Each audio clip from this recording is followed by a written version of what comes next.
Escucha, no debería estar contándote esto. Ni siquiera debería haber llegado hasta aquí para decirlo. Pero necesito que lo sepas. Lo que voy a revelarte viola el protocolo 73C. Y si alguien me escucha, mejor ni pienses en repetirlo.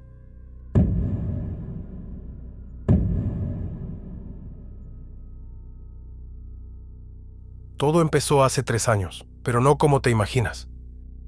No fue ese tipo de virus que convierte a la gente en zombies corriendo por las calles.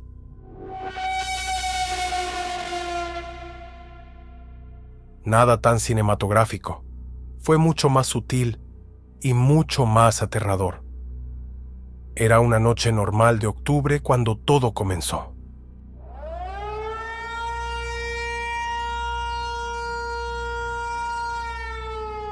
Yo trabajaba en el Laboratorio de Investigación Biológica del Departamento de Ciencias Avanzadas en Chicago. Éramos un equipo pequeño, pero altamente especializado. Nos dedicábamos a estudiar patógenos emergentes, cosas que preferirías no saber que existen. Un día llegó un paquete.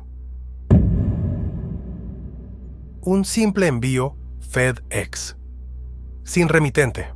Contenía una pequeña ampolla con un líquido claro. Mi jefe, el Dr. Marcus, decidió analizarlo porque, bueno, éramos curiosos. Eso nos mató. El análisis inicial mostró algo extraño. No era un virus orgánico tradicional. Tenía patrones de comportamiento que no podían explicarse por la biología convencional. Parecía cambiar su estructura según lo observáramos, como si supiera que estábamos mirando. ¿Sabes qué es lo peor? Que al principio pensamos que era genial. El descubrimiento del siglo. Un organismo completamente nuevo que podría revolucionar la medicina. Inocentemente inocuamos muestras en ratones de laboratorio. Al principio parecían normales, pero entonces los primeros cambios fueron sutiles. Los animales comenzaron a mostrar comportamientos extraños.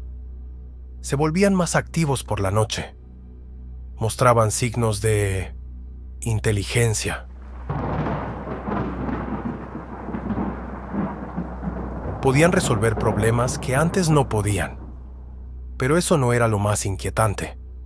Comenzaron a interactuar entre ellos de maneras que nunca habíamos visto en criaturas tan simples. Fue entonces cuando notamos algo extraño en los registros de seguridad. Las cámaras mostraban imágenes borrosas, figuras que no deberían estar allí, sombras que se movían cuando nadie estaba presente, sonidos extraños en los monitores. Pensamos que eran fallos técnicos, hasta que empezaron los sueños. Primero fue Marcus. Hablaba de pesadillas vívidas, donde veía formas geométricas imposibles. Luego yo empecé a tenerlas.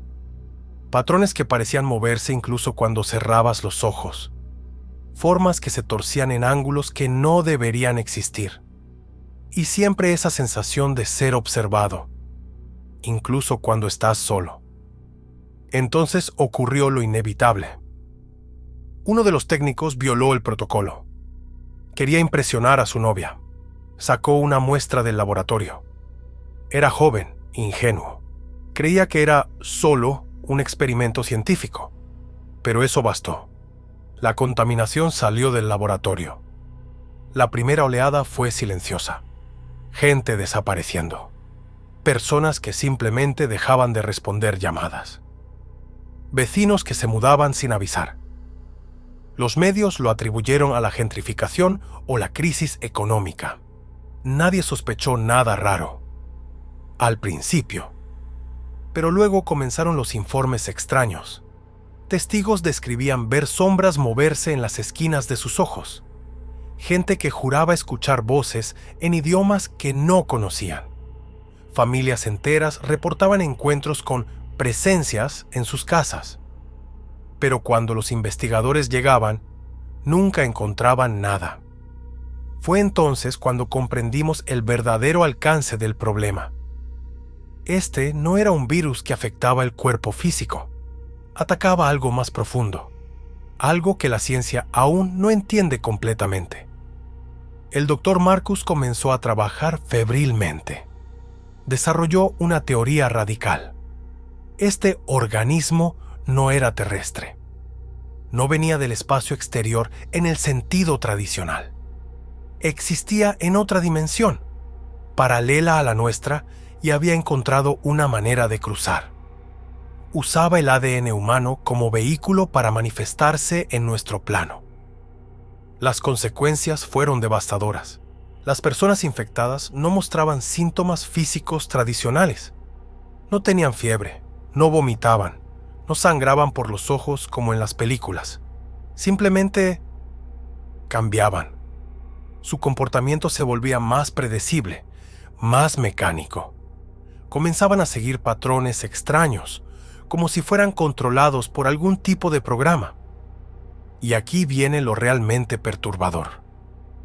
Estábamos tan ocupados tratando de entender qué estaba pasando que no nos dimos cuenta de lo más obvio.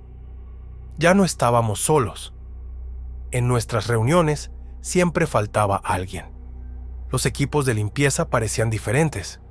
Incluso nuestros colegas más cercanos comenzaron a actuar de manera extraña. Marcus intentó advertir a las autoridades, pero nadie lo escuchó. ¿Cómo podrían hacerlo? Suena ridículo incluso ahora que lo cuento. Un virus que no mata, que no enferma, que simplemente cambia a las personas. Cambia la forma en que perciben el mundo. Altera sus recuerdos. Modifica sus emociones.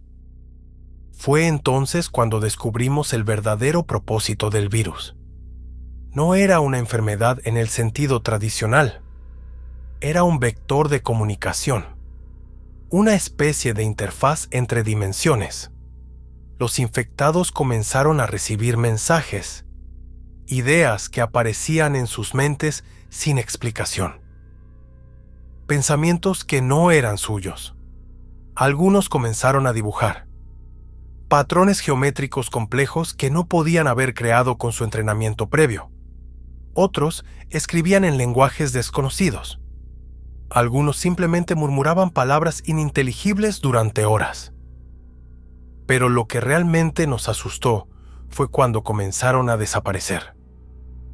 No como antes, donde simplemente no respondían llamadas. Estas personas literalmente se desvanecían. Un momento estaban ahí, y al siguiente, no.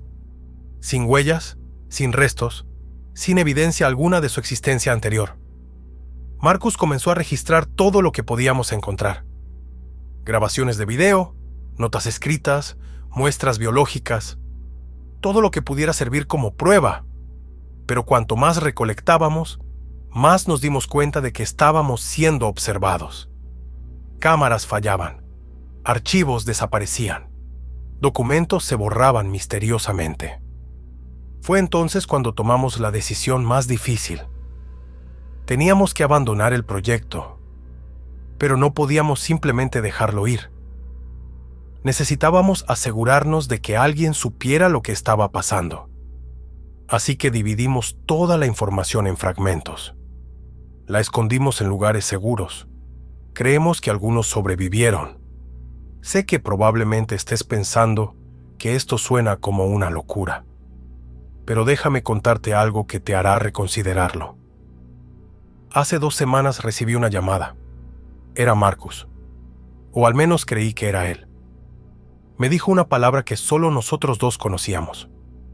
Una palabra que habíamos acordado usar en caso de emergencia. Nos encontramos en un lugar seguro, o eso pensé. Cuando lo vi, no era él. Tenía su apariencia, su voz, sus gestos, pero había algo diferente. Sus ojos no reflejaban luz de la misma manera.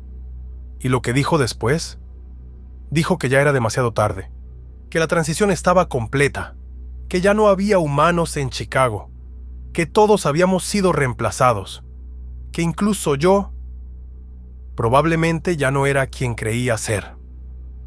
Cuando colgué el teléfono, revisé mis propios archivos.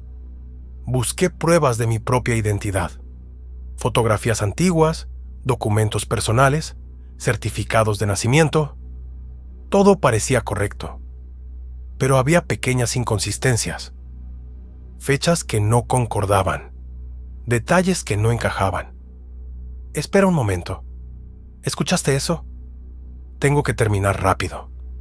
Hay algo que necesitas saber antes de que sea demasiado tarde. Este virus, esta entidad, no se propaga como creemos. No es un contagio físico. Es algo más sutil. Algo que opera a nivel consciente.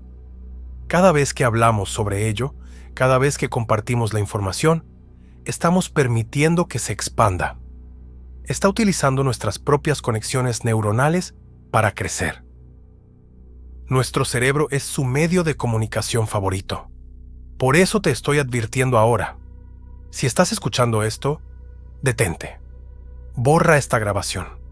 Olvida lo que has oído, porque cada palabra que pronuncio, cada idea que comparto, está ayudando a su expansión. No sé quién soy realmente mientras te hablo. Puede que ya no sea humano. Puede que solo sea un eco de mí mismo. O tal vez, tú tampoco seas quien crees ser. Escucho pasos detrás de mí. Demasiado cerca, demasiado silenciosos. Si sobrevives a esto, si puedes romper el ciclo, por favor, encuentra los archivos. Están en el archivo 73-C. Pero ten cuidado. Cada vez que los abres, lo liberas un poco más. Ya no estamos solos. Nunca lo hemos estado. Nota. La línea que acabas de escuchar es falsa. Esto es una grabación automatizada. El protocolo 73-C ha sido activado. Si estás escuchando esto, ya es demasiado tarde.